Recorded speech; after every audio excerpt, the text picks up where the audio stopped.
Selamat datang pemirsa di Transformasi Family Business menuju Profesionalisme. Kali ini saya dan Lesa Putro akan berkisah banyak mengenai family business.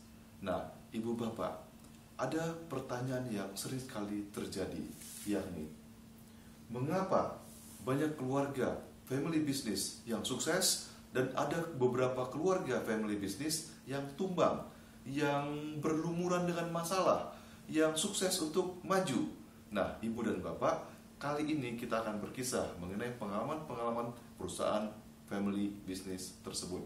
Kita mulai saja dengan yang berikut ini. Ternyata bisnis keluarga, menurut majalah Forbes, dari 14 orang Indonesia yang masuk daftar orang terkaya di dunia, kebanyakan datang dari family business.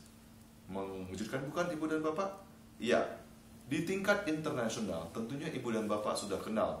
Ada yang disebut sebagai Faber-Castell, pensil yang sering kita gunakan.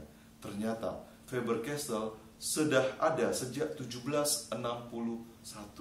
Berarti kurang lebih usianya sudah 250 tahun.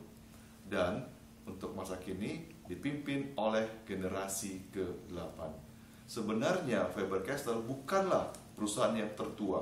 Yang tertua menurut database kami adalah perusahaan dari Swedia yang namanya Stora, dan umurnya mengejutkan.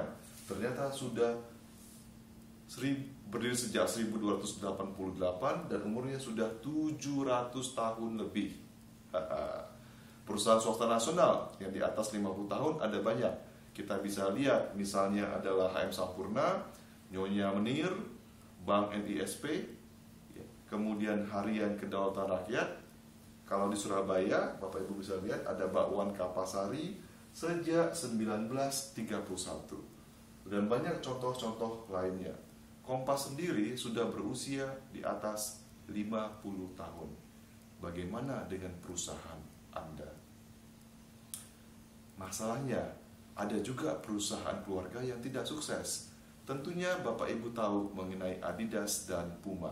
Ya, sebenarnya dua merek ini berasal dari satu keluarga yang sama, yakni kakak beradik Adolf dan Rudolf Dassler. Si adik dan kakak pecah kongsi di tahun 1948.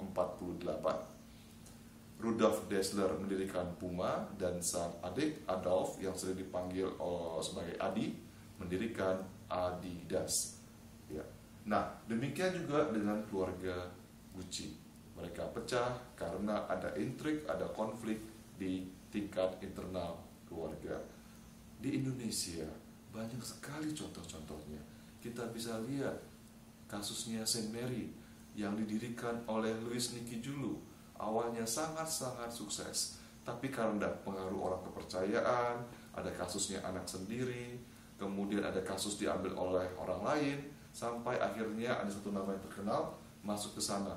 Sampai sekarang hilang ditelan oleh gelombang zaman. Kasus lainnya adalah kasus Nyonya Menir, di mana Charles Sairang generasi ketiga terpaksa harus mengambil saham keluarganya karena terjadi perebutan intrik keluarga. Ya. Sehingga akhirnya hanya si Charles dan kakaknya yang memiliki saham keluarga. Contoh lainnya Bluebird, 3 saudara yang tertua yang bernama Purnomo dan Chandra akhirnya mempunyai perselisihan dengan yang pihak wanita, yakni Ibu Mintarsi. Dan setahu saya sampai sekarang masalah ini belum terselesaikan. Mengapa terjadi demikian? Ada penelitian yang menarik dari Randall Carlock dari INSEAD. Memang perusahaan keluarga punya keunggulan, yakni jika komunikasinya bisa dibuat dengan bagus, maka perusahaan keluarga tersebut bisa bertahan lama. Masalahnya selalu terjadi konflik. Kasih sayang adalah inti dari perusahaan keluarga. Masalahnya ada uang. Nah, kalau sudah ada kasih sayang, ada uang, ujung-ujungnya adalah perselisihan. Kedua, mengenai transisi kepemimpinan. Ada penelitian dari majalah SUA mengenai bisnis keluarga.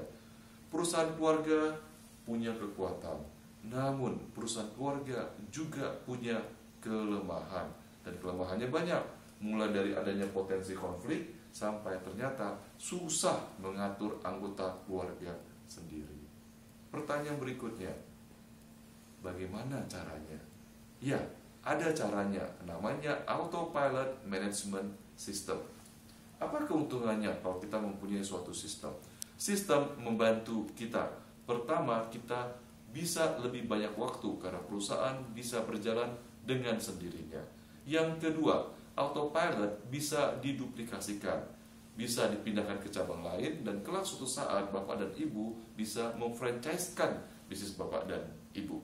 Yang ketiga, kalau Bapak Ibu sudah punya sistem autopilot, bisa mengurangi inkompetensi manusia karena sistem yang bekerja tidak lagi one man show. Yang keempat, autopilot bisa melipat gandakan profit Bapak dan Ibu. Pertanyaan berikutnya, bagaimana caranya? Kita akan ulas pada kesempatan lainnya. Terima kasih Bapak dan Ibu telah menikmati pembekalan hari ini. Sampai bertemu di lain waktu. Dengan Daniel, salam bisnis.